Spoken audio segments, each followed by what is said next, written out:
Hi, I'm JAYME LAWSON. I play Perline in Sinners, and you are watching Get Wrecked with Straw Hat Goofy. Wake up, Juju. Time to go to work. All right. Can we talk about wake up, I get it, Wake up, I get it, I go with everyone saying I'm up next. It's not my fault that the vocals are gold, that making the haters so upset. My life is a movie, the way that I roll. They saying I'm goofy, but baby, you know I'm making everybody upset. Cause we the best, how we get wrecked, and I know we gonna get wrecked, we gonna get wrecked. We gonna get wrecked, we gonna get wrecked. We gonna get wrecked, we gonna get wrecked. What's going on, everybody? It's your boy Juju Green, aka Straw Hat Goofy, your movie guy, and welcome to the first episode of our Center series here on Get Wrecked with Straw Hat Goofy. And we have a wonderful guest here with you today, JAYME LAWSON. Thank you so much for joining the show. Yes, absolutely. I am thrilled to be here, honestly. We're already like just yabbering and jabbing. Yeah, that's how it should yapping. feel. You know, like if I came in here and it was like real cold and quiet, I would have don't- texted. I've been like, you start getting, it's like the bad date text. Yeah, where it's it's like, like, yo, that's not what I thought this was. my gonna mom's be. not feeling well. Yeah. I gotta I got a heart out. hard out 10 minutes in, just like, yeah, I know I said I'll give you an hour, but we out of this. I gotta go. We out. But we try to like foster an environment where it's just very natural, very cool. Like we just be yapping all day with each other, and whoever comes in here, and I warn you, I'm gonna warn you because this happens a lot. Guests do try to stay here for like multiple hours talking. We had Danny Ramirez in here a couple months back.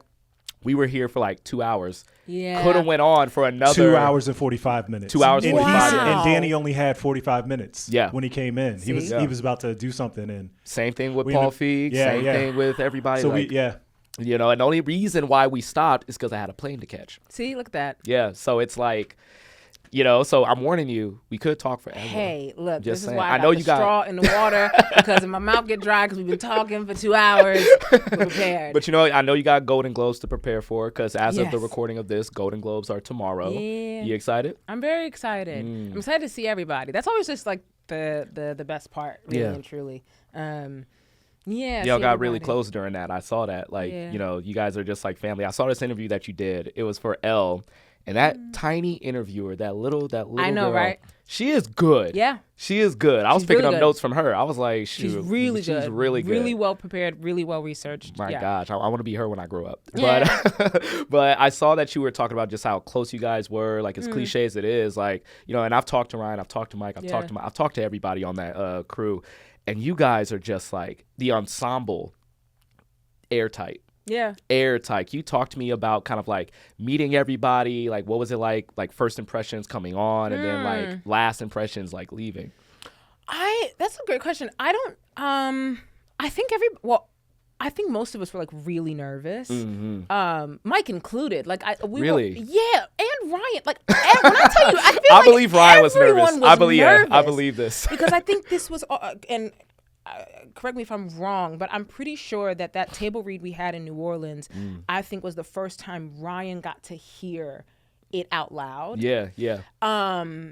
And that can be nerve-wracking, right? And I remember I would catch moments where, like, anytime laughs would break out at the table, I see Zinzi, like, nudging, like, see, this shit Got good. it. You see that? I told you. And, like, I remember that very clearly, and I love that. But, yeah, I think everybody was just kind of, like, nervous as to what it is that we're about to embark on. Also with the speed of how everything was happening. Right. You know, It seemed like it happened really quick because, like, from when Ryan called me to like talk about the trailer with him on like a virtual kind of like a Q&A, it seemed like they were just shopping around the script to like different studios before CinemaCon kicked off. And I was like, okay, like I can't wait to see what this down south like supernatural movie, because that's what it was like titled as. And I know like everybody in Hollywood was like trying to get at it, just trying. And then next thing you know, like the trailer's coming out, and I'm like, oh shit, like it wasn't that fast. It's here. It seemed that fast to me a little bit, because I remember very specifically. This was 2 years ago. I texted Ryan right when we started the podcast. And, you know, because he's a big inspiration for why this podcast exists, right? Wow. I've told the story like a million times, but one day he just kind of asked me, like, what are you hoping to do with, like, your platform and everything that you're doing? Just, like, a very genuine question. And I had no answer for him. So I, like, bunkered down, like try to think about like how I wanted to create something that lasts, and that's where the podcast was born. Look at that. So then I hit him up and I said, hey man, I know you're busy. You know, he's Mr. Coog. I was like, I know you're busy, but like I would love for you to be a part of it any type of way. And he literally texted me back and said, we gonna get something going like immediately. But he's in the middle of making Sinners, right? Yeah. And so as soon as the first trailer came out, first person he calls, it's me, and says like, hey, I want you to do this thing, like come through, like trailer's coming out on this day. Yeah. So like for me, it just like I made the podcast and I was just gung-ho on that, and everything was just expedited. Yeah. Right. So in my mind, I'm like, okay, I heard about this script that he's shopping, like maybe he'll call me then, and then boom, it's here. Yeah. So like that table read for you guys, like I can see how it's like kind of nerve-wracking, because one, it's one of Ryan's like first original like scripts outside of an IP, right? It's in, you guys are in New Orleans. There's like a huge music component to it. Yeah. Plus, like I'm sure he came to you with like the idea to kind of like do a first in film, which is like the 70 millimeter, like I'm blanking on the name of it.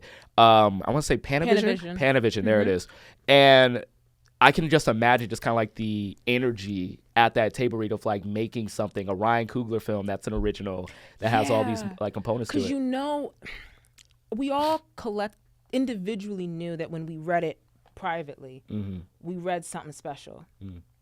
But you just are like, right? Right? And so then we're all sitting there, and you can just sense, there's always nerves at a table read. Of course. Naturally. Yeah. But then there's like this other level of energy that's happening, because the script really is that electric, and you're getting to see and hear these voices come alive and see this community take shape for the first time. And that was like, and then shortly thereafter, we all went out for dinner, and instant. My gosh, that's incredible. Instant bond. Man, okay. So, because I understand 100% of what you're feeling, not from like a table read standpoint, because obviously I'm not in the room when it happened, but I remember seeing the film for the first time, right? And the first time I saw it was with Ryan. It was his first time seeing the 70 millimeter, right? Yeah. And I walk out of there. You know, I'm always a little nervous whenever I see a movie that I really like before a lot of other people. Yes. Because I'm like, did I just witness something like that I really liked? Like, because you've seen movies that you loved, and then other people see it and they don't love it. Yeah. And you're like, am I crazy? Like, you start to have this like weird, like, what's wrong with me? So I walk out and I'm thinking to myself, I think I just witnessed a masterpiece. Like, in my mind, I'm genuinely like, this is a generational, once in a lifetime type of movie, right? And this is a month and a half before the real release of everything. Yeah. So I'm just sitting on everything, yo, I need people to see this. I need people to talk about this with. And it's like, you know, similar to like you reading it, it's just kind of like, I feel this. It was the reading. It was during the filming process too. Like I think we've all spoken about this like multiple times throughout filming. We'd all check with each other like, what are we doing? What are we? This feels different. And like there was a lot of that was happening. Like even Ryan sometimes would look at us like scratching his head like, what have I written?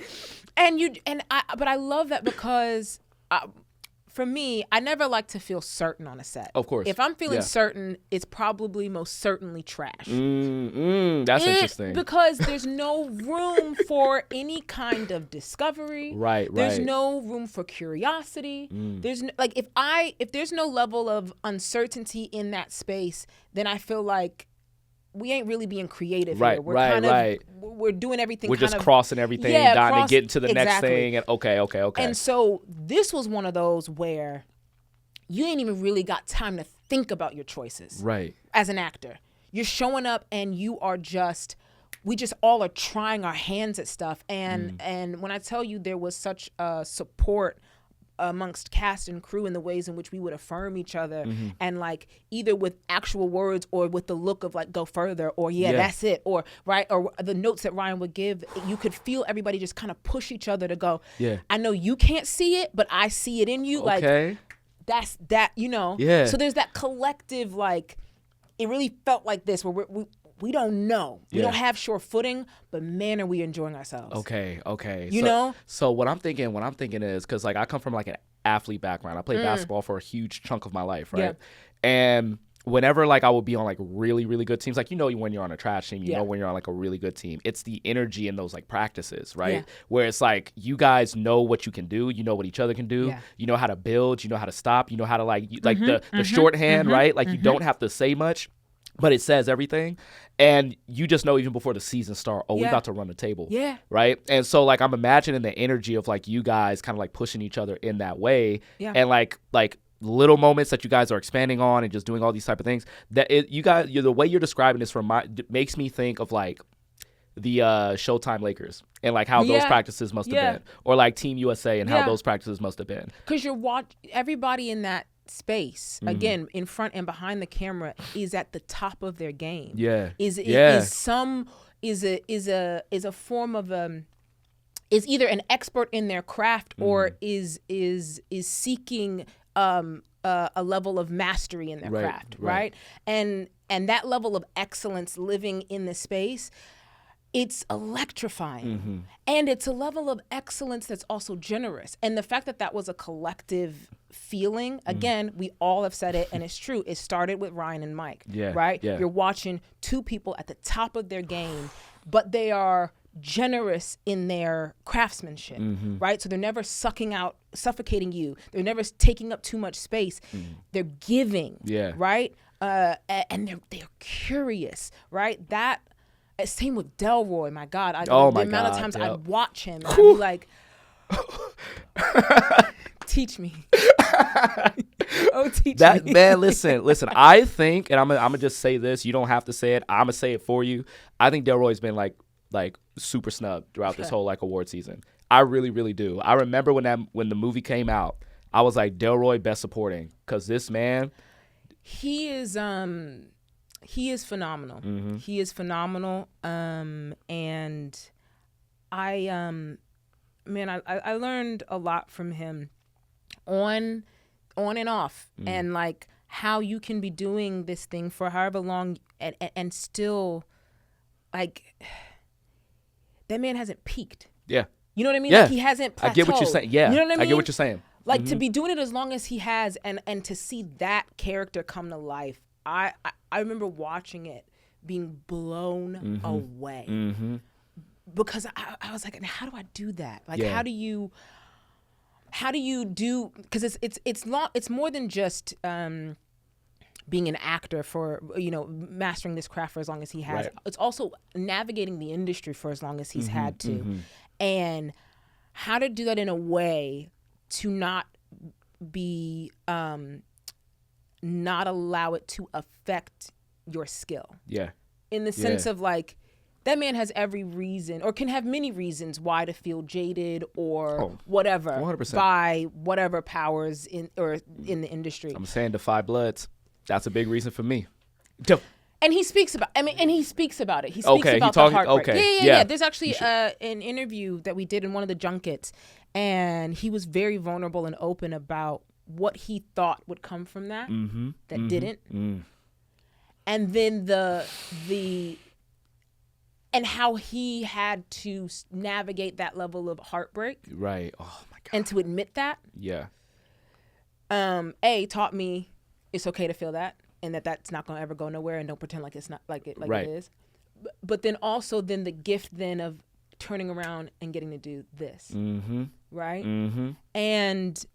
And the ways in which people are singing his praises, right? And just saying like, yeah, your work is not in vain. Yeah. Yeah. He is phenomenal. I'll tell you this, man. That performance is so effective. I think like in all of his performances, Delroy does something that I feel like no other actor does consistently, and he knows how to put together very tiny like movements in all his performances. This move here. The move where he's with the leg. Because I remember seeing him do that take, and as an actor, I'm watching going, and he never did it the same way every time. Okay. So you get different movements, and he would just try things, but it wasn't from this place of like, I think the inexperienced actor tries to put on something. Right. That was from that was just, it was lived in. It felt like a branch that grew from the tree that he already planted. Yeah. If, you know, the one that gets me, because like literally that's what I was thinking of when I was talking about these little movies. It's this, it's like this. The one where he's giving that amazing monologue where they're in the drive and he has this drink in his hand like here, and he's got it right here, and somebody asks like, oh, what you do with all the money? He hits I drank it. Like it was the smoothest and coolest, but also speaks to like the callousness of what he went through. Just like, this is my vice. It's the thing that's gonna get me killed one of these days. You know, he does little things like that. Even in that viral skit that he did, the say the N-word. Even in that viral skit, like most people forget that he does this in this skit. Right? It's when he goes. It's when he says, "No, say it. It's America." Yes, it's the point. It's the point that he does. I say it with you. I think about that movement every single day of my life, and whenever me and my friends quote that moment, they never do the point. No. But I hit him with the Delroy point. That's the Delroy point. And he's the only actor that I know that adds these like natural movements that add to character. Yeah, and to me are just as iconic as the lines that he says. You know, so Delroy, man, like that. That's my thought. We love, and I always, anytime we're on a panel, I try to find a way for Delroy to speak about that monologue in particular in that car ride, because a lot of that ending bit was improvised, and it to me is the summation of this movie of the blues. Yeah, like you watch in real time the blues, like getting born. Yeah, and that. Yeah.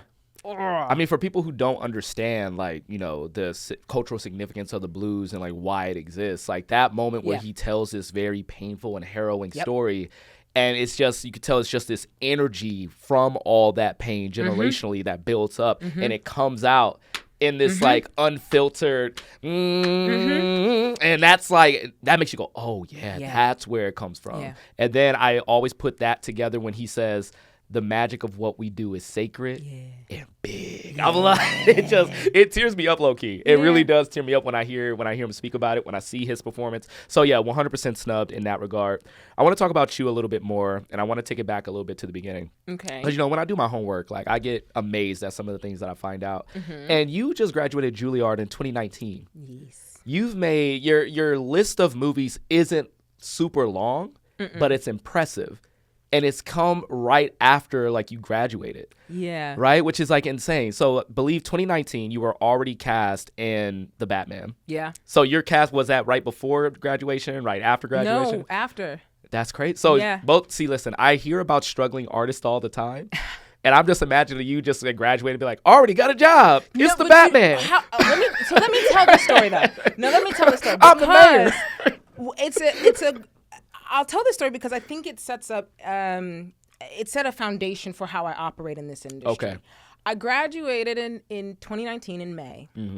I had like $5,000 in my bank account. Okay. Because I just won like this scholarship post. I don't even know what you call that, but it was like, you graduated here. It's $5,000. There you go. So yeah. I was teaching in Florida, and while I was teaching, I was asked to audition for a couple studio projects. Okay. It's the first time I'm auditioning. And I booked 2 of them. Now, this was going to be the first time I was going to see some money. I bet. College student, broke. Okay. Lived life off of just some like them boiled noodles. The noodle diet. I'm surviving. When ramen was expensive, and you had to just get the, elbow macaroni. Yep. And, don't talk to him. Season it with some Lowry or some. Make it, if you wanted to feel fancy, put a little Italian seasoning on it. Take me back when I was living in my parents' back house. We converted the garage. I'm like, give it. Yes, the culture of the Lowrys. Those were in my eggs in the morning. Jeez. Oh my God. So this is the first time I'm going to see any kind of. Right. And I'm talking money. Yeah. I booked both. So I had to choose one. Which one? What were the other 2? What were the 2? Won't say. Oh.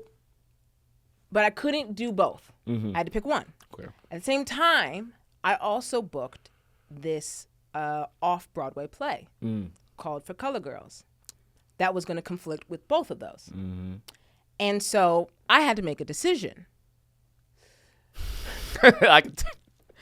And my agents are telling me, and they're telling me the deal. It's a lot of money. And they're telling me about the projects. Yeah. But in my spirit, I was just like, I want to do the play. Because for me, it was like, I don't know if you guys are familiar at all with For Color Girls. But it is a play. I remember the film that. Yeah. It's a play with I want to say 7 Black and brown women, and I was like, ooh. Now I just came from this PWI. I don't know when's the next time I'm gonna have the opportunity to get to be on a stage with my sisters. Okay. And that many of them, and the crew was comprised of women and women of color. And something in me was just like, I have to do that. Yeah. Now, what is that going to pay me? Dust. It's going to barely help pay rent. But I think I'm going to choose that. And my agents, bless them, they understood. They didn't fight. They didn't fight. No fight. Okay, cool. They didn't. Cool, they cool, said, cool. you know what? Fair. And the perspective I had was, maybe this is a little bit of naivete. Well, no, because it worked. I said, well, now I just graduated, booked 2 big projects without any film experience. They're coming again. It's going to come again. It's going to come again. Yeah. It's okay. So I ended up doing For Color Girls. While I'm doing For Color Girls, I get this audition to go in for this other project. Casting director sees me for it, sends that tape to Matt, who then brings me in to audition for Batman. Now, had I done either of the other 2 films, I would have never been able to audition for Batman because I wouldn't have been available and I would have never gotten to book it. And I tell that story because people hear she graduated straight out of college and she booked her first film. And really and truly, I think the story in that is more so about preaching that you get to have agency out the gate. I didn't want to buy into the narrative that I had to wait to have agency, especially when there's so many people that have gone before me to fight so hard to make agency more available and tangible. You get to choose what you want to do, and it don't always have to be motivated by money. Yeah.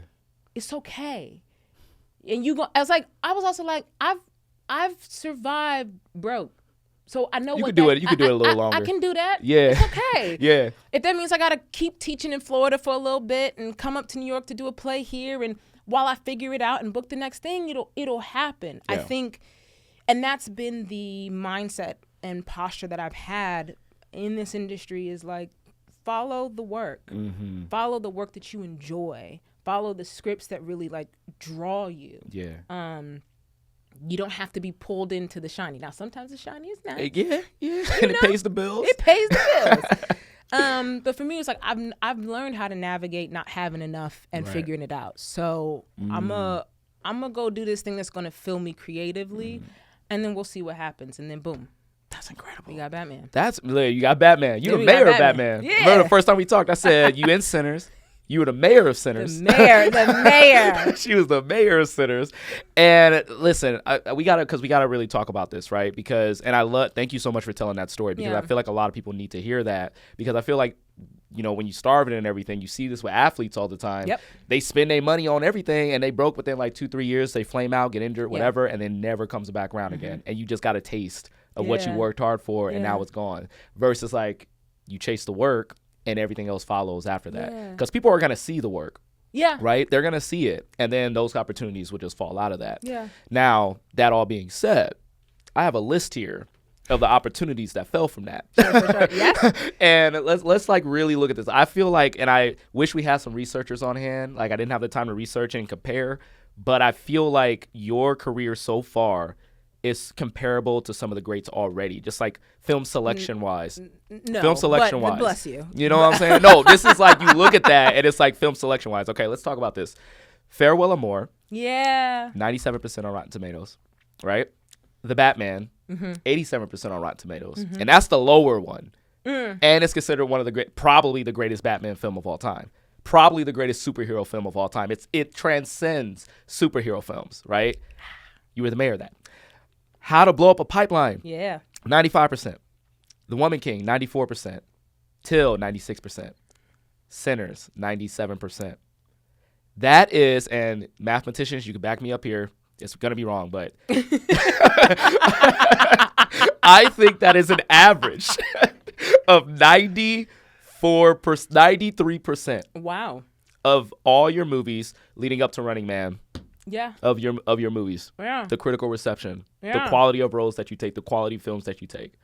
Yeah, man. You look at that. When you look at that, right, and the amount of work you were able to get and the quality of work you were able to get, what is the emotions? What are the thoughts that are like in your mind? It's fascinating because I hear it from your perspective. I'm like, but for me, I'm just like, I just feel fortunate. I feel really fortunate that I get to be a part of dope projects, right? And that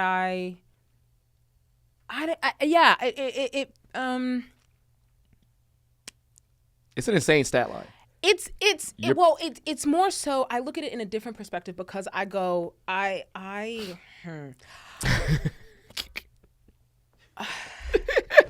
She tried to put it into words. Well, because for me, okay, to be quite honest, Okay. I graduated college, and as I was graduating, as I was signing with my agents, I looked them dead in their eyes as they were signing me as an actor, and I said, I'm not going to be an actor. And they looked at me, and I said, no. You were meant for this. This is my way in, but this is going to evolve, and I don't know into what. I don't even know when. But I know this is my stepping stone. Now I've done all this training, years of training as an actor, since 8 years old. Okay. Training to be an actor. Okay. Get to my final year, and it's like, oh, no, this isn't the final form. Huh. This is not. This isn't her final form. You heard it. You heard it.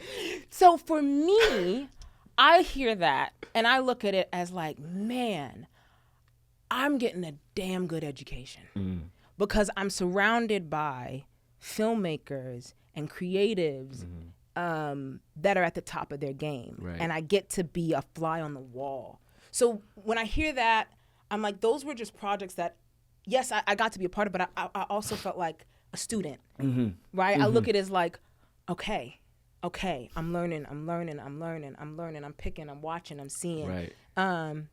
That's my response to that. Okay. That's how I hear that. I like that. And Yeah. I'm going to tell you something. I'll be 100% honest with you. And I'm going to get really nerdy with you right now. Okay. You've heard me talk about One Piece with you a little bit. Yes. You know, I'm going to do it again right now. I'm wearing a jacket. Jay, you knew it was coming, right? I am the ambassador. Okay. And you said this is not my final form. You opened the door. Here we go. To an anime conversation. I was waiting for your Pokemon reference. I knew it was.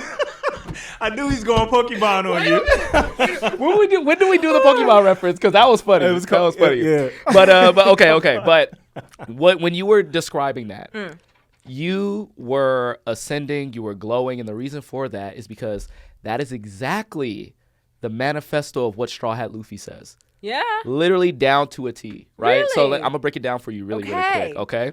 So the story of One Piece, I'm not going to get into the full thing, but the story is simply about a young man who wants to become the king of the pirates, right? This impossible task that literally millions of other people are trying to do. And in order to accomplish that, you got to get through the strongest, you got to get through the most dangerous waters. Like no one has ever done it in the 20 years since the last pirate king was alive. Okay. So you think for 1,100 episodes, 1,100 chapters of this story that is the goal. That is the end goal. Become the pirate king, everything's done, right?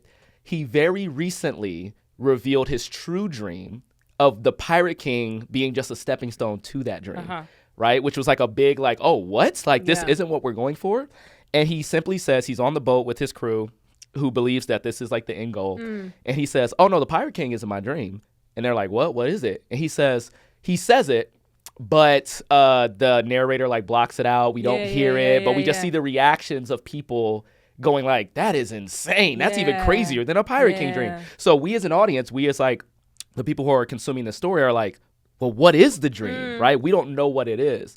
all we know is that this is the stepping stone, right? And so hearing you talk about acting, and as great as you are, and as the quality of things that you're taking on are, you're like, this isn't the end goal though. No. And you're like, I don't know what the end goal is, but this is a stepping stone to that. Yeah. So I'm looking at you as you're describing this to me, and I'm like, she really is pulling a straw hat Luffy on me right now. And this is why we gel. And this is why we mesh. This is why we get along. Yeah. And I absolutely love this. Now, I think I'm gonna make that a normal thing on this show. Okay. Because I actually just talked to Jack a couple days ago, like 2 days ago, for 28 Years Later. Yeah. And we talked about One Piece a little bit there as well. So I think we're gonna make that like a normal thing. It was great because he straight up was like, "What? Explain to me." Yeah, and I listen. As a fan, and like as you probably saw in the comments, all the other fans were like, yo, the urge to not like just really get into it. And I'm really like fighting back right now to not make the whole show this. But like, you have no idea the battle I'm fighting right now. But the curiosity from him, and I think that's like the best way to describe like Jack as a person. He's just always curious. For him to just go, Straw Hat Goofy, like, what is that? Most people just go, that's a weird name. Yeah, no. Good on you, but that's a weird name. He opened the door. But he opened the door, and I was like, bro, you have no idea. Like, we can get into it. And I'm surprised Mike hasn't talked to you about it. Me and Mike talked about it at that Sinners event that we were all at together. Since that junket, I've seen and heard more One Piece fans than I ever knew existed. It was like suddenly my eyes had been opened. It's like, oh, I'm surrounded. They're everywhere. We were always here. Yeah. We were always here, right in front of your face. We were sleeper cells. Yeah. We were sleeper cells. But last thing I'm going to say on this, because again, I could do this for years. You know what it is that we're now finally in the tail end of the story. Okay. The story started. 1,100 chapters. 1,100 chapters. The manga started, I want to say like 97. The anime started in 99. Whoa. And it's been continuous. It hasn't been like Dragon Ball Z where it stops and they say, oh, here's a new chapter of it. No, it's been this one continuous story that builds and builds and builds and builds. And we're finally in the final saga where things are coming together. It's now, and it's kind of like Game of Thrones at its heyday. Okay. Where characters are meeting, things are coming to a head, and you can feel the end of the line, right? So that's why you're going to see more and more people. You're going to see more advertisements. Like the Lakers did a thing with them. The Dodgers has been doing a thing with them. They have a float in the Macy's Day Parade, because when that final episode airs, I'm going to let you know right now, bigger than Stranger Things, bigger than Game of Thrones when it ended. They're like the biggest show that you could think about. It's going to be everywhere, because this is a huge story, like, in the making. I feel like you opened that portal. I feel like, when that. he asked you that question, it was all of a sudden, yes. Yes. I'd like to think so. I like to call myself like I don't want to say I'm the biggest ambassador for One Piece. I would like to think so. But like, for me, I truly do think it is the greatest story ever told, right? And like, some people like, say I can't do 1,100, 1,200. I can't do it. And that's fair.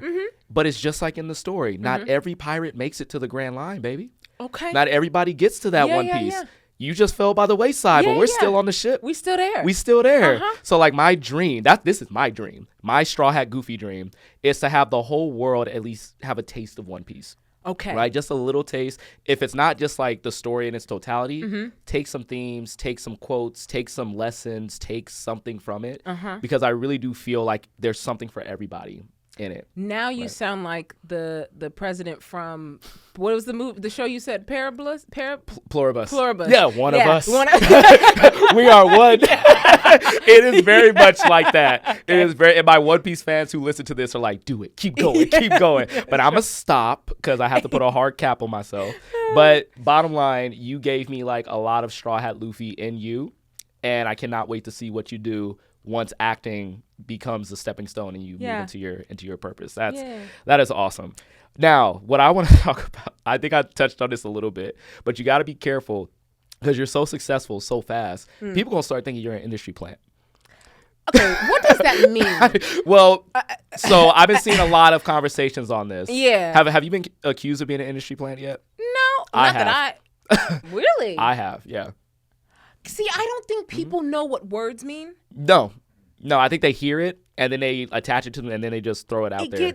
Because what does that mean? Yeah, I think right now it's on the same level of Nepo baby, and there's like, it's like different conversations for different time. But as far as the industry plan, essentially what it means is that someone who basically just appeared on the scene by way, almost like a Nepo baby sense, like by way of their connections and stuff like that, and they just get all the best stuff. And that's why they're just people positioned. don't know what words mean. Yeah. Because just because you just stumbled upon somebody does not make them an industry plant. Yes. See? And now we're going to get into a Doechii conversation. no, see, thank you, because this is what I was thinking of, and I've been seeing a lot of that discourse over Doechii and Aiden Ross. I'm gonna say it right now, bro. You don't know what I'm not gonna cuss on my own show because I'm not gonna. But you don't know what you're talking about, bro. Yeah, it's fascinating because I remember when that was coming up concerning her, and I remember being shocked. Like, I've known about Doechii for years. Yeah, she's been online. Like, it's documented. And so then, especially when you talk about, and then as an actor, I'm like, I don't even know how that concept becomes a thing when you talk about an industry especially plant. an actor. Actor, I don't. Yeah. I don't know what it's means. hard. It's hard for me when I hear industry plant because I'm not the biggest conspiracy theorist outside of stories. Like, I'll make conspiracy about like how a story will progress and like what's happening here and there all day long. But in terms of like real life conspiracy, there's things that I'm willing to be like, okay, Area 51, sure. But when it goes to like, oh yeah, like the music industry just picked this guy and position them as like an artist, and now they get all the. I'm like, the artist has to be good. Number one, like like people have to actually like their stuff. You know what I'm saying? Like if they came out and they sucked and they still kept getting like the recognition and the accolades and everything, then I'd be like, okay, what's going on here? But when it comes to Doechii, that woman is an artist. And I also think we have like, I think we also have to be careful of like how we judge things or art in its initiation, because the real truth speaks to longevity. Yes. Right? Yes. Can you last? Can the art that you create last? Right? That's a good way to think about it. And so all this talking about the industry plan and cool. But have they survived? Have they last? Do they have a body of work? Right? So a lot of that stuff, I also am like, you got to kind of ignore that pretty early on because it's irrelevant. Yeah. It's irrelevant to the converse, and it's distracting. If you feed into it long enough, it distracts you. I think that's like the goal, though, when people bring that conversation in. It's to distract from their success. It's to add parts to this conversation that shouldn't be in the conversation. At all. And then people, whenever she comes out with anything, there's always that loud minority that's and it's muddy in the waters. It's the silent but loud idea that she doesn't deserve what she has or to be where she is. And see, I go, ooh, thank you. Because that says you recognize where I'm at. You recognize my position. Yeah. Right? What you feel about it is irrelevant. That part. Cool. That part. Again, that all has to do with perspective, how you choose to look at certain things and go, cool. So I'm doing something that's causing some noise, some form of discourse. And maybe at some point we'll get to the truth behind what's underneath all of that as to why you think I don't deserve to be where I'm at right now, but I'm here. It's just it's just one of the many ways, and I'm gonna say it. I know that Ryan has been very diplomatic about it, and you can be diplomatic about it, but this is my show, and I'm gonna say it. When it comes to the darker skins, with the melanin inclined, there always seems to be a moving of the goalposts when it comes to the level of which we're at and how we got there and why we're operating in this level. Like we saw it when Sinners first came out. It basically made 80% of its of its budget, but profitability is still a ways away. No one is going to let that go down. Like I'm never gonna let it go, especially since Marty Supreme made 30% of its revenue, and they were like, "Oh wow, box office success." And I love Marty Supreme. It's literally my top 4 of the year. See, the worst thing to do is find people that know how to hold a grudge. Give them ammo to hold a grudge. I'm holding it. Oh, we're petty over here. We're petty in this room. And then you're adding fuel to the fire when you got Rolling Stone and Variety putting out their top 10 list, and Sinners is nowhere. It's like you're not helping. Well, it's not. Well, here's the thing, right? Again, perspective. Yeah. It is engaging discourse, right? cool, you feel about whatever you feel about this movie. Right. What you've now done in sharing that opinion is you've now engaged discourse. Yep. And you've actually brought more attention to a thing that you wish had less attention. So it's the self-fulfilling prophecy. You didn't want to see it win, but you made it win as a result. Like the level with, I'll never forget, like when that article came out, the way in which it lit something in the spirits of folks to go, yep, we're going to the theater. I woke up and was like, all right, we fighting. You know, we like, fighting. If that would have never came out, you know, I don't know. I think, and the same thing with Doechii. Yeah. When you have those kind of negative conversations come up, learning how to navigate it, how to navigate that, and watching. That was the great thing with Sinners, watching Ryan navigate all of that so expertly and so true to who he is. Oh my God, that's been the best part. It's like don't let that affect you. Don't let that noise affect you. I give credit to Ryan for the comeback that IMAX has had in 2020. Oh my God, yes. And you know what's, to hit on that even more, it was, well, when did Oppenheimer come out? 2 years ago or last year? Was it last year? 2 years before last year, right? Wasn't it 2023? 2 years ago? So 2024 or 3. Was it 2024? 23. Wasn't it? I'll check. Whenever year that came out, I remember very specifically, IMAX did a very similar type of video with Christopher Nolan and my boy Reese Feldman, guy with the movie camera. Shout out to you, boy. They did a sit down and they did like a big explanation about IMAX, like why it's worthy and this and that. And I remember it came and I was very fascinated by it, and I thought that was very, very cool. But it didn't have nearly as enough fanfare as when Ryan did it. And I don't know if it was because Ryan's was a little bit more natural. I don't know if it was the difference in personality, because when you think of Christopher Nolan, like I think of Christopher Nolan as like the most like, I don't want to say blue collar, but more like militaristic type of director. Like you think of him and he's like kind of like up there, like auteur. Whereas like Ryan is also an auteur, but he feels like he's of the people. Yeah. And it's that humbleness and it's that authenticity of like, black man, chill. I'm gonna tell you why I like this, and I'm gonna tell you how I always like. I'm talking to the homie at the dinner table.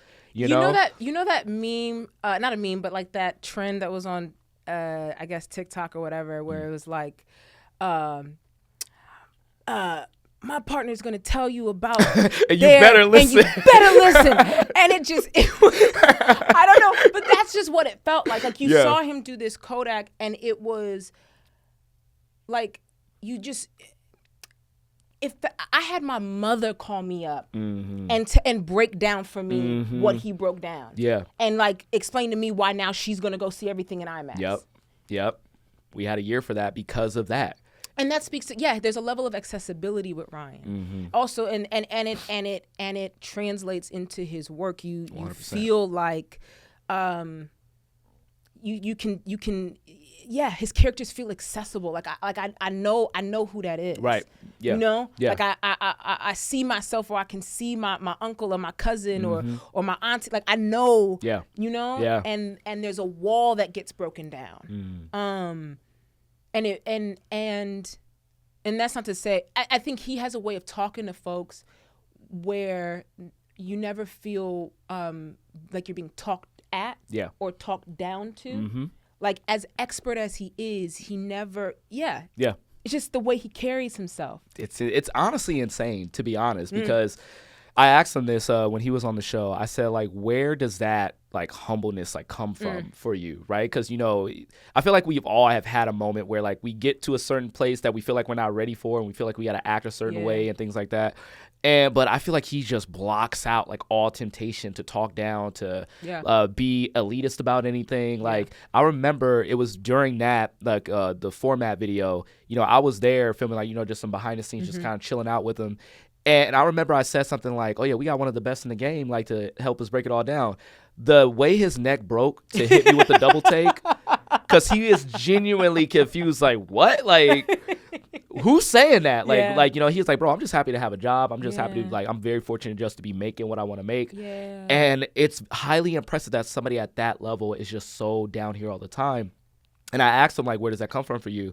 And he just was kind of like, I just find it to be like a funny word, because at the end of the day, like, he walked in, And he said, like, I was on live, and I told him to say hi to the live. He said, what's up? We turned it off, and he said, when we were on the live, like, obviously people were saying, like, yo, that's Ryan. He's real cool. But if we stayed there long enough, people were going to be like, oh, that guy sucks. It was like, what's the same thing between all of them? None of them know me. So at the end of the day, like, what they think about me, it don't matter. So, like, I'm just here to just be universal. I'm here to, like, connect. The minute I don't connect, it all falls apart. And that's, like, just very, I never hear directors talk about that. They just seem so up here, right? As much as they want to seem personal, like, they just still have this, like, I'm trying to do something. He's just like, nah, I'm just trying to connect. Yeah. So I just find that very fascinating with him. I think there's I think that's true for, like, a lot of the people that I look up to is I keep coming back to the words of, like, humility, generosity, curiosity, like having those in rotation. I'm gonna start using it. I'm gonna put that on the wall somewhere. I think it should go, like, right here. Like, we go put that up there. No, but genuinely, I remember having that feeling when I first met Viola Davis on a Zoom, and I was nervous, but she talked to me like I was a peer, and that felt strange. You're Viola Davis. Yeah, I'm like, do you know who you are? Like, but I just love that there are greats. And those that we consider great, that are in this industry, that are in this business, that do not operate with that arrogance. I think it teaches those of us coming up, like, you don't have to be arrogant to excel. Right. You don't have to be untouchable to be great. You don't have to know it all, right? You don't have that like, let's break all of that down. The culture that's created on set does not need to be a tense one or a toxic one for it to be successful. Like, there are a lot of people that are actively trying to dismantle that narrative, and Ryan is definitely one of them. Mike is another one where, they never felt like on this pedestal. Ever. And it was natural for them. It wasn't like they're just putting on this air of, yeah, of course, yeah. Let me put on the mask real quick. Let me put on the charm. Yeah. It's just, I think, and I suspect that in that there's more opportunity for continual growth. I feel like you max out if you ever get to a place where you can't learn from someone. Right? Or if you feel like there's only that certain people are on your level and those are the only people that you can learn from. You know what I mean? Right. Like, there's a real hunger that the both of them had on that set with everyone, like, of just wanting to pick off, see, like, and those are the auteurs that I am inclined to, that have that sense about them. I was going to say, the thing that it's like analogous to a doctor, right? And having really good bedside manner. Now, the doctor has all this knowledge and understands what's going on, but the best doctors don't forget what it was like to be a patient. And then they come in and they meet you where you're at. They make sure that you understand what's going on and that this is kind of the course of your treatment, right? And I feel like the people that are those leaders that are the most generous, they all have that same kind of vibe. They all have there are so many people that are so successful and they've been so cutthroat or they've taken shortcuts or whatever way. But I just feel like the names that constantly come up in those rooms, those are usually the attributes that are associated being, like, very generous and very humble and all that. But also that goes to show, like, why those collaborators constantly collaborate with each other. Because you find people that are on the same frequency, right? And once you're dialed in, you are dialed in, and you're skipping so many steps because you can just get to it. That's where Ryan and Mike come in. That's why exactly. And we see it all the time. You find your people, you build up your community, and then you make great art. I remember Kenya Barris said something. Yeah, Kenya Barris said something about this when he was on the press tour for Mufasa, and he said that was it Kenya Barris or was it was Kenya Barris, and I believe Barry Jenkins did Mufasa, but Kenya Barris was talking in this place where Kenya Barris was in. He said that a lot of people like to think of like networking as like find the biggest person who's going to help you on your journey, when in reality there's a lot of benefit to finding somebody who's at the same level that you're at and learning and growing with them. Issa Rae has also notably said that. And I think that's like really cool. Like I think when I was really young, I heard Dave Grohl from the Foo Fighters also say that. He said there's merit in going in, starting something and sucking. And then becoming great together. Yeah. Right? And so I feel like when it comes to Mike and Ryan, they have cultivated we've seen great duo actor-director duos before, but I feel like with Mike and Ryan, not only can I relate because, like, they look like me and they're doing it at a high level, but they're just students of the game and students of the craft. You could tell they've learned from each other. Like Mike, you could tell like a lot of his directorial like nuances comes from what he learned from Ryan. And then Ryan is learning from Mike when they're doing Sinners because like now Mike has that like instinct as well. And we joked about this. I feel like I hope we can get Mike on the show so we can get his thing on it as well. I feel like people give Mike a Megan Fox syndrome where he's so beautiful that they discount like the knowledge and the work that he puts in. This is a wonderful conversation, and I hope you have. Well, if you have him on, I doubt that he would even go into he's that. So He wouldn't. But I think that's a very interesting analysis. Yeah. Because we joked about it like hard because we were like, oh, Denzel or Michael B. Jordan, like, but like from a sense of like Denzel obviously has had the success that he's had despite having like the swagger and the beauty that he has, and like obviously like you could say the Hollywood model is built off of like beauty and attraction and all that. Because I would argue it's not beauty, it's ease. I think he makes it look easy, and it ain't. And that's like when we do these panels, Ryan or Francine and we're all like trying to get him to talk about the work that went into this, because he comes off, just like, hey man, right? Yeah. And that's part of what makes him accessible, right? But then you can just assume that things are easy for him. And that man works. He works hard. He knows what he's talking about. Like, he could tell you the cameras. He could tell you. He could tell you like every mode of acting. Yeah. Like, this man has a bag. Yeah. Right, when it comes to this game. And I feel like people discount that just because, again, like you said, he makes it look so easy. It's the same. I think it's the same with Denzel. There's that ease. When there's that ease, it's easier to kind of. And even with Denzel, like, people accuse him of just playing the same character and everything. But he's just like, he just makes it look so easy. Like the way I see like every performance, right? Like there's this one guy that I follow. Shout out to Jamal Burkar. I hope I'm saying your last name right, buddy. But he was like, there's this conversation going on right now between Timothy Chalamet and Michael B. Jordan, and was Timothy deserving over Michael B. Jordan? Was a snub? Whatever.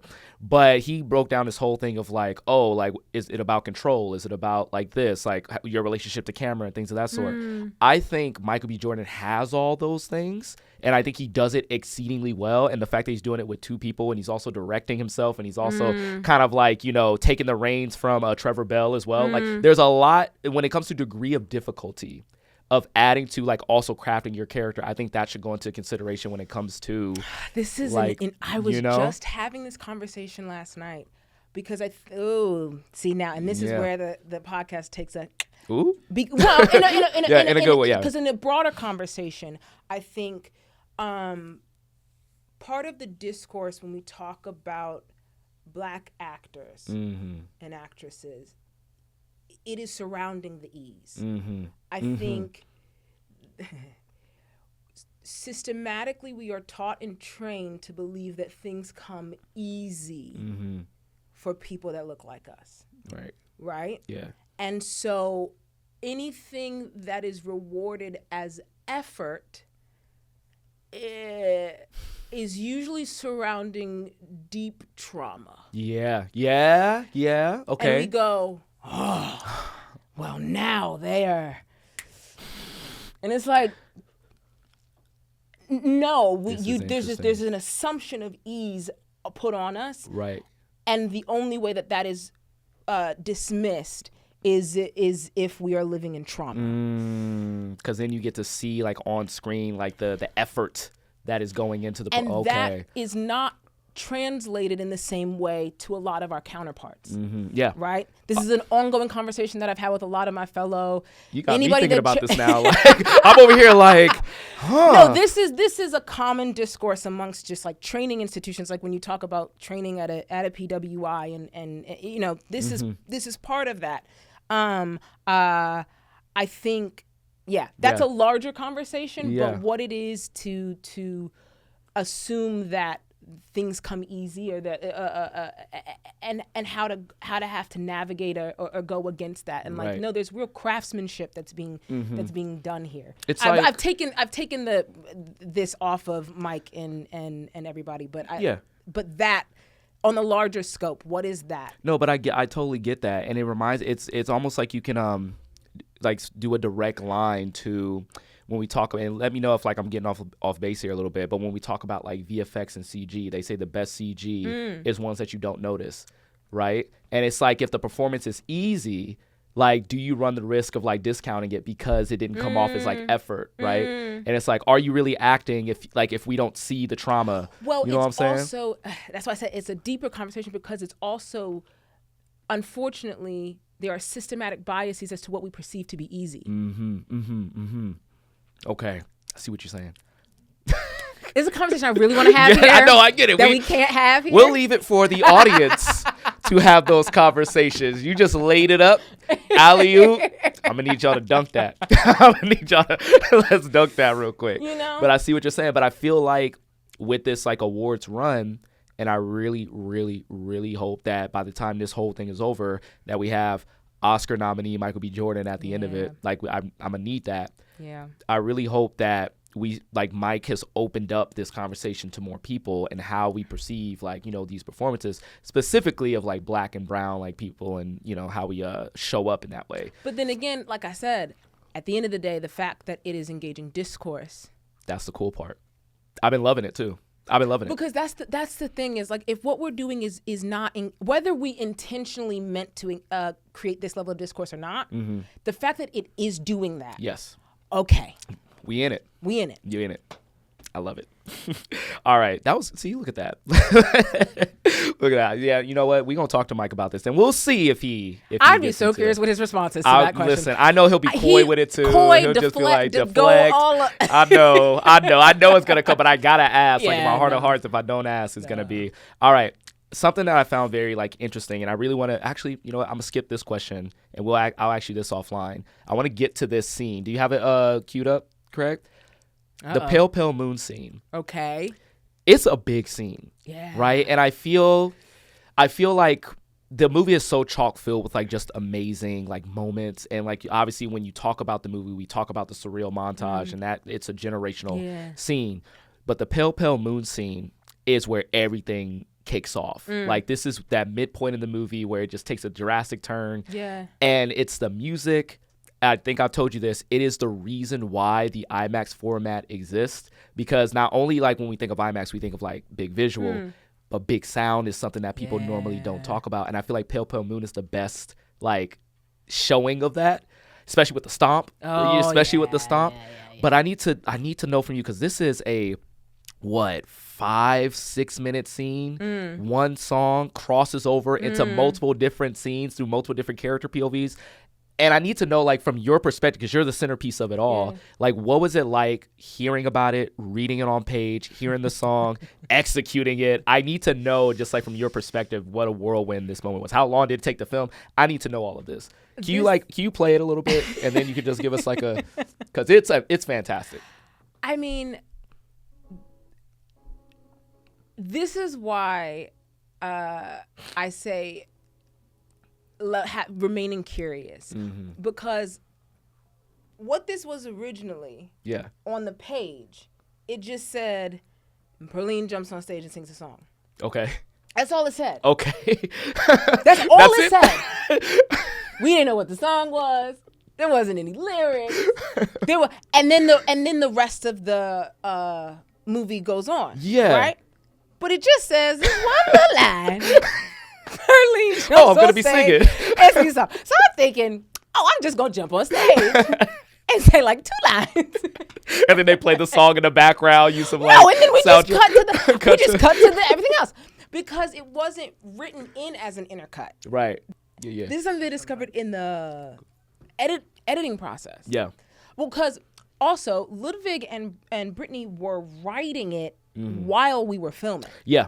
So I heard like the first half of the song, maybe like a couple days once we got there. And then I thought that's all the song was. Okay. And then Ludwig they just goes, keep giving you a little, and then it's like, actually, it's gonna. It was like 2.5 minutes at the point, and then Ludwig goes, we have more. I think it really should be like this full, like, other thing.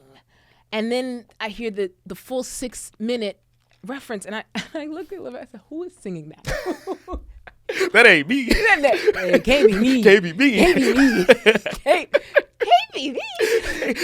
It's gonna be me. Ain't it? And so then came that, the process of like recording it, letting Ryan hear it, because like he's filming other stuff and then sending the tracks over to him so he can hear what the full version of that is. And again, that level of collaboration where everybody felt free to just like keep building and say yes. So then it's like, okay, if this is the song that's happening, then what is the performance of this 6-minute track? Right. What is that?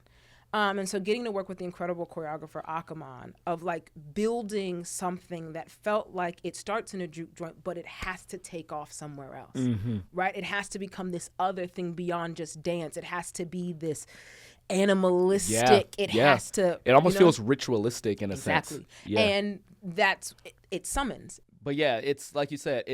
This is where the scene 100% like kicks off. This is where the movie like takes this turn.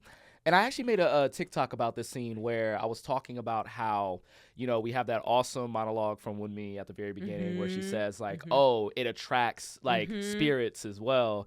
And this song, I feel like obviously like we see the scene with Sammy in the I Lied to You scene, but this scene to me feels like this is where like the demons actually come into play, right? Because there's even I started like doing deep dives on the lyrics, and there's a moment where I'm trying to remember right now where you say something along the lines of, I don't want the sun to come up. Sing my song, run into the night. You want to be free. You want to be natural. And I'm like, you get what you want. Like everybody. This is the song that got me accused on Twitter of being a haint. Oh, what? For real? They thought she was the haint? Yeah. I love that theory. That's cool. I love that theory. You were the haint, they were the vampires. I like that. Love that theory. I mean, it makes a lot of sense. You get up there, and there's this moment where you're on the ground, and you're like, you look like you're kind of possessed as you're singing it. And I'm like, yo, that's some haint behavior. Yeah. That is haint behavior. Yeah, play that. Oh, that was fun, man. Animalistic. Oh, the infamous spit. Oh, the infamous drool.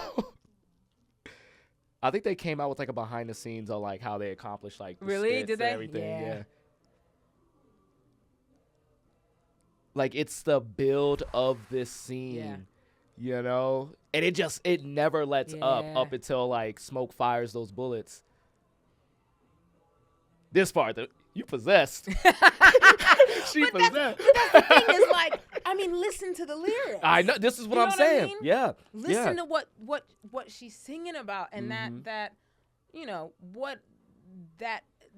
deep desire for liberation. Yeah. That deep desire 100%. of what does that look like in a woman? Like, I've had so much fun with that. See, the thing with me is like, I've talked about this as well, and it's like the beautiful editing from Michael is like you have at the beginning where we have the match cuts to Sam's father like reaching out to him in the church, and then Remick later on reaching out to him and whatnot, and there's that kind of like dichotomy of freedom versus sin, right? And his father thinks like, oh, you think you're going out to be free when in reality you're courting the devil and you're going out and sinning. And this moment, like you're describing right now, it's like this explosion of like freedom and liberation, but it comes off as like care for what you ask for. Care for what you ask for. This is what it looks like, right? And I just love the cocktail that this being stirred in this moment right here. Yeah. No, that was a wonderful discovery, getting to watch it with the intercuts and the intercuts of the stomping and them beating up the. I mean, yeah, and that's another bit of it as well. It's like the guy like trying to get out, he gets slashed, and oh my gosh. Yeah, no. And I like how the music is still going with all of this. Because when we were doing it, that was when that discussion first came up. Was like, okay, if we've got this 6-minute song, it can't just live as like this. How does that live in the and you get to see, I got to watch their brains like figure out in real time. Oh wait, no, that's gonna live in this way, and so when I finally got to see it, I was like, oh. It is so sick. It is so amazing, and I feel like this scene should be talked about. I think everybody knows like how much they love this scene, and like they should talk about this enough. But I'm sure you know this, but I did like a Juneteenth Center's Juke Joint party this year. It was amazing. We tried to get you out there, but I know you was busy. I think you was doing Running Man at the time. Probably. Yeah, I think you were in the middle of that. But my one regret that we're gonna have to do this year is that we didn't play Pale Pale Moon, and I wanted to do the stomp so dang bad. But we did the I Lied to You. Pale Moon. The DJ didn't play Pale Pale Moon. Oh, no. Like, I had to, listen, this is no shade on the DJ. This is no shade at all. She did an amazing job. Call her out, But I think, because she had a job to do. She was like, I got to play my mixes, right? but I had to be like, yo, play that I Lied to You, or play that Rocky Road to Dublin. Like, I had to call out like certain things. And plus, like, I'm the host. Like, I'm running around. I'm like doing all these things. And it wasn't until like people were like leaving, and, like, you know, I was saying my goodbyes. I was like, I didn't do the Pale Pale Moon stomp.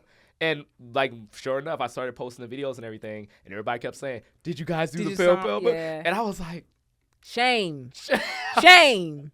But listen, it's gonna be an annual thing now. Great. So we're gonna do. That's gonna be the first thing that we do. We're gonna kick the party off with the Pale Pale Moon. Okay. So that's but no, that scene, incredible. I think it's amazing. Ludwig killed it. Like, you know, I want to talk about your impressions of Miles, because you work very intimately with him.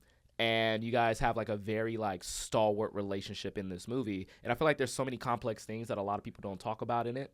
But I want to know, like, from your perspective, what was it like meeting Miles, hearing Miles, and then like I need to know, like, you know, when you first met versus like when you guys walked off a set. What was that relationship like? Our first meet was for a chem read in New York. Valentine's Day, I want to say. Okay. Was the chem read for the characters. And I was in the middle of press junkets for Genius at the time, and I remember getting to hear him sing. I was like, somebody's great granddaddy. No, bro. He got the man voice. Is sitting, and it's, my God. He's incredible. And watching him work, like, I imagine at that age I would have been extremely nervous. Right. Because he's only like, what, 22? Something like that? How old is he? I know he's younger than me. See, I don't want to say, because then he'd be mad if I get it wrong. Yeah. Hold on, we gonna fact check this, but I know he's younger than me.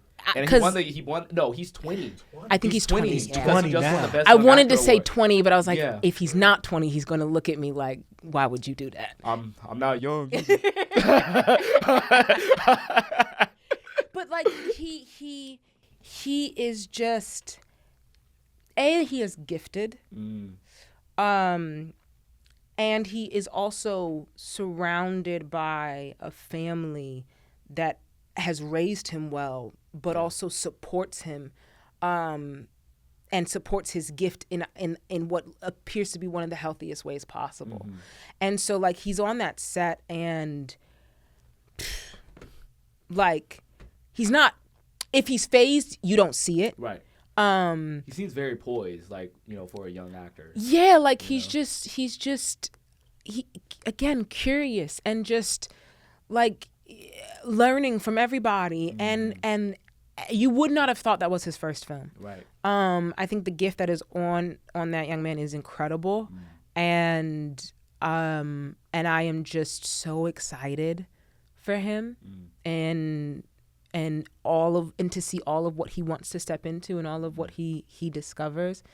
And the biggest thing is like he's surrounded by good folk. Yeah. That you know. Yeah, I can feel it. Yeah, I can feel it. I've talked to him very briefly at the Sinners event that we went to, and again, super down to earth. Yeah. Like so sure of himself. Yeah. Like, you know, you would think, you know, first movie, big movie. Like we're talking like future Oscar nominated, Golden Globe, Critics' Choice winner. Like it is a super huge monumental beast, and he's just taking it all in stride. Yeah. He has this like he reminds me of I always go back to sports when I think of like about these things, but he reminds me of like I don't want to say like Kobe Bryant, because Kobe Bryant comes in like rookie year like I'm that dude. Like I'm him. It's not like as boisterous as that, but it's almost like do I want to say not Steph Curry, John Morant? No, John Morant's a little bit more than that. Not John Morant. I think Steph. Who's a young? Is Steph like? I think that's better. I think Steph is like the better one. I think so. It's like he's in and he's like I belong here. Yeah. You know. Because Miles again recognize like he's not ignorant to the gift that's on him or the gift that he carries, and again he's been doing this since he was young. Yeah. Right. Yeah. And he understands at a young age. He has an understanding or some level of an understanding as to what he's meant to do with his gift. Right. And so because of that, you can't just tell him anything. You can't just in the sense of that's why there's a level of assurance or assuredness, but it's not arrogant. Right. It's like I know what it is I possess, and I know what it is that I'm sent here to do. So I can't be persuaded to do anything else other than that. Right. You know? He doesn't easily go along with like No. just what everyone tells him. No. Yeah, but he's not like a jerk about it. He's like no. Yeah. Because he has a real deep. He has an early sense of purpose, and I go back to it's the community that's around him that is going to help continue to foster that and take care of that. To have so that he can continue to be like, yeah, right, okay, you know, Miles. That's my prayer for him. I think he's absolutely phenomenal, and that's why he's not fazed by the awards. Yeah, because that doesn't determine. That's just like an external. It's just a byproduct of like the work that he puts in. Yeah. Versus like a marker for where he is. Exactly. I like that. Yeah. I love that so much. All right. And he knows that. I got two last questions for you. And I feel like this second to last one is going to be a big conversation. Oh God. Okay. Perline is a very complex character. To say like she's introduced as a woman who's definitely going to cheat on her husband. Yes. And she is married. And she's married. She is there has been discourse that she's she is married. She just cheats. Okay, there you go. Thank you for clearing that up, because I know people were gonna ask that too. Yeah, like why did she go through all this trouble if she got a man out? No. But I think like introducing a character who is already heavily engaged in like infidelity. Like I heard some people behind me when I was in the theater watching, just kind of like, like you know, she just. Sinner. I told you, like, you're sinner. Yeah. You know what I'm saying? And like playing a character like that, you can imagine like, you know, making her like likable, like, you know, making people not have this like preconceived notion of like, oh, she's a terrible person. Me, I'm like, I feel like she's extraordinarily lived in. Like I'm already asking questions. Well, what's leading her to do this? Like her love for music and the way she performs, you could tell there's like a need to like do this. Like her attraction to Sammy, why is she attracted to Sammy? Is it because she's not used to having this gift that she has fostered? Like, you know what I'm saying? Like there's a hesitation when he says, are you going to sing? And she's like, we'll see where the night takes us. Like there's a hesitancy there. And then the look that she gives Sammy when he starts singing, it's like she's getting something brought out of her. There's all these things that I think about when it comes to Perline that I would like to see like a series or like just at least a one shot of just kind of like what led her to that juke joint that night. What happened 10 minutes before she pulled up, right? Like, so tell me a little bit about like when you read Perline on the screen, on the paper, what were some of the backstories that you and Ryan talked about? Like some of those like things that we can like, you know, dig into that is not going to be shown. Well, and Ryan's talked about this. This is a very personal script for him, and so a lot of characters are based off of family. And one of the early conversations was, and I hope I'm not speaking out of turn, but was the ways in which Perline was based off of, I believe, his grandmother, I want to say. Just in the sense of what it is to be married off young. Right. That's what I felt. Growing up in the South, you know, coming from being a plantation, working in the fields. And so, you know, there are systems at play that infringe upon her rights and her freedom. Freedom is the key word there. And then there's also a marriage at play that is infringing upon certain rights and freedoms. And so when we talk about liberation and what does liberation look like on a Black woman at that time, and if the only way in which she can get liberation is in the juke, not the church, because husband's preaching. So that's its own thing, right? With whatever that dynamic is at home, I can't find my freedom there. Well, where can I find it? And if it's in the juke joint, and if it's when I get to open my mouth and I get to sing, and that was part of the crafting, is like, who is Perline when she's in conversation versus when she's in performance? Right. It's a different, you know. It's like she's letting loose something. Yeah, that whole sweet little Southern belle versus, you know, like to have that both exist in the same body. That was what I was excited to get to explore. And I find it fascinating how much people clung to like having real discourse around whether or not she was married and why she's the ultimate sinner. She's cheating on her husband, and why is everybody rooting for her? And I love that. I just love that we're having that conversation. Right. Yeah. Right. And I think, like, you know, and I always found it fascinating that Ryan titled his movie Sinners, and the tagline is "We're all sinners," but at the end of the day, all these people are looking for freedom. Yeah. And what does that look like in this time period? Freedom to us looks like sin to the others. You know what I'm saying? And so it's very, very telling when we have like Sammy, preacher boy, like has to make this choice between what he did, what his father deems as like salvation, but one can argue that's also a shackle because this is what is kind of like subjugated us as well. But he chooses the music, the freedom, right? That's what he chooses at the end. And what does he do? He names his group Perline. You know what I'm saying? And like it's almost like he's trying to honor that this is the freedom that she was taken from, that was taken from her when she eventually like turns and everything. So like I like having these conversations that breaks down this very, in my opinion, simplistic notion of she's cheating, bad person. Right. But it's like, no, it's not as simple as that. One of the early questions Ryan asked me when we were having a conversation about Perline, he looks at me, he goes, why does she stay in the room? And I looked at him and I go, well, yeah, why does she? Why, she stays. You wrote for her to stay here in the. Why doesn't she leave with everybody else? And I just love that as the writer director, he was asking himself that question, right? Like, why is she still? I think that's something that people should be thinking about. Yeah. You know, because there is that scene where she refuses. I'm gonna ask you this too. Where she refuses the garlic.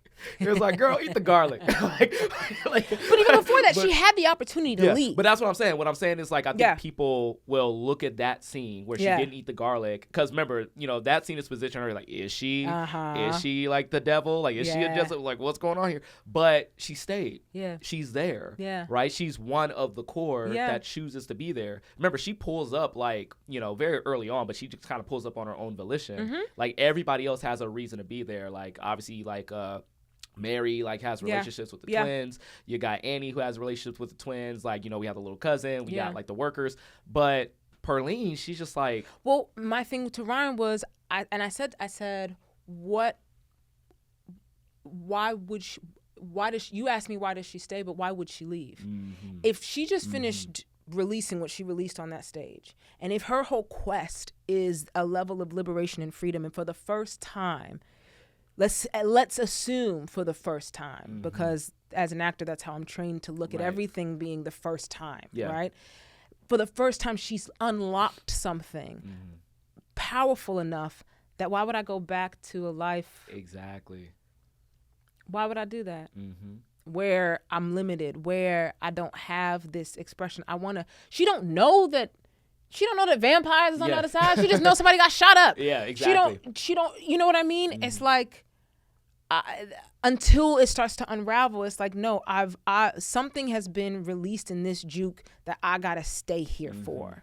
Mm-hmm. And I think that was at least my motivation. Yeah. Right? Yeah. And it reminds me a lot of the scene where Smoke tries to tell Sammy to never come back, and Sammy's like, no, I'm staying, like, I got to. Yeah. Right? Like, what happened here tonight, I got to. I think that sentiment is echoed throughout the whole film, like, even in the last lines, right? For one night, we were free. Yeah. It's something to hold on to, you know? And so I'm glad that you're, like, unearthing this with us right here today, because, like, I feel like with characters like that, it's important to know that it's more complex than just, oh, she just don't want to be at home with her man. No, it's like it's a lot that goes into it.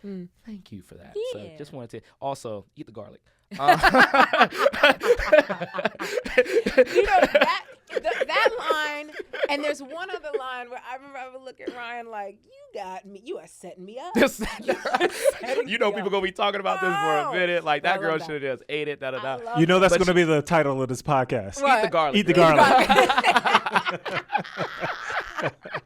Listen is what they know. I was laughing, but you ended up eating the garlic anyway. Yes. Like, you ate it. Like, it was just tension building. That's what it was. She's picky. I don't like garlic. I get it. I'm gonna eat it if there's vampires possibly outside, but you know. Easy to say.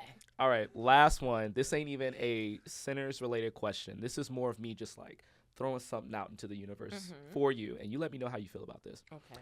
So obviously, Ryan, you know, made some MCU movies, some Marvel movies. You knew this was coming. Look at your face. You knew this was coming. I thought, you know, I said, oh, he on his best behavior. I said, we are an hour and 45 minutes in. He is just, no. Like, we're going to, yeah. We never talked about it, though. And I know that you're not able to say anything. We've had people that I've asked about, like, high profile like roles and stuff, lie straight to my face, and then 2 weeks later they're cast. So, like, I don't mind if you lie to me, because I'm looking. Okay. But, you know, Doomsday is coming now. Black Panther things is happening, and I'm sure you know that Storm is a Wakandan. Well, she met T'Challa in Wakanda. If the opportunity, like, you know, say like a certain director were to call you up and say, like, hey, I got this role for you, you know what I'm saying? Like, this is, you know what's fascinating?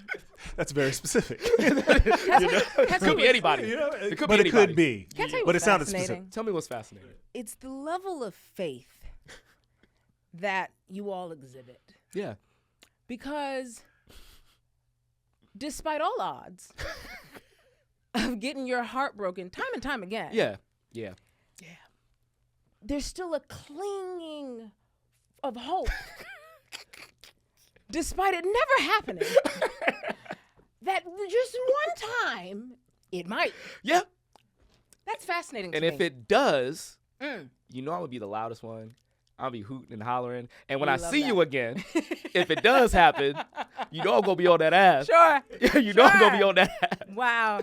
Fascinating. All I'm saying is I woke up this morning and I said to myself, we have the JAYME LAWSON interview today. She coming in. We get to just chop it up one-on-one fight. It's going to be great. And then I got this little ping in my mind, and I said, she will look great in a white hairpiece. She will look so good with white hair. You going to get that lace front? She going to look good in that lace front. And, again, I'm going to say this. It's going to look better than the Tyler Perry ones.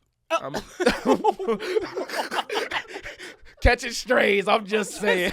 Out of nowhere. Just out of nowhere. Out of nowhere. Y'all are said funny. It was me. Anyway, you would look good in that. Okay. I think you as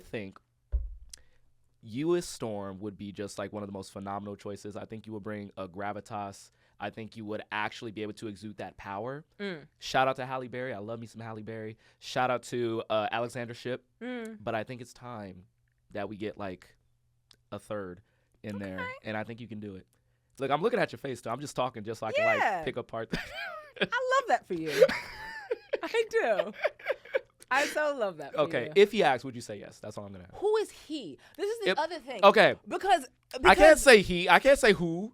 I've already said too much. I love the assumptions that things are in things that it's phenomenal the way in which you guys spider web and try to connect dots that aren't there. All I'm gonna say is if I'm watching Avengers Doomsday and they're in Wakanda and I see a little thief in the background with white hair and I recognize that face, okay, I'm gonna just send you this clip. Great. I'm gonna just great. We're gonna play it back. I love this for you. Thank you. Yeah. Thank you. I love this. And if you watch it and you see none of that, yeah, play this clip. I'll play the clip. I got you. The clip's gonna be played either way. The clip's gonna be played either way. Okay, for sure. With that being said, I think that is a wrap for Get Wrecked with Straw Hat Goofy. Jamie, thank you so much for talking to me about Sinners. Oh my gosh. Absolute pleasure. Can't wait to see you in that white. It's gonna be great. Guys, make sure when you watch this episode, make sure you hit like, subscribe, download, whatever you got to do. We're on iHeartRadio, Spotify, Apple, YouTube, wherever you watch your podcasts at. And as always, if you like talking about movies, can I be your movie guy?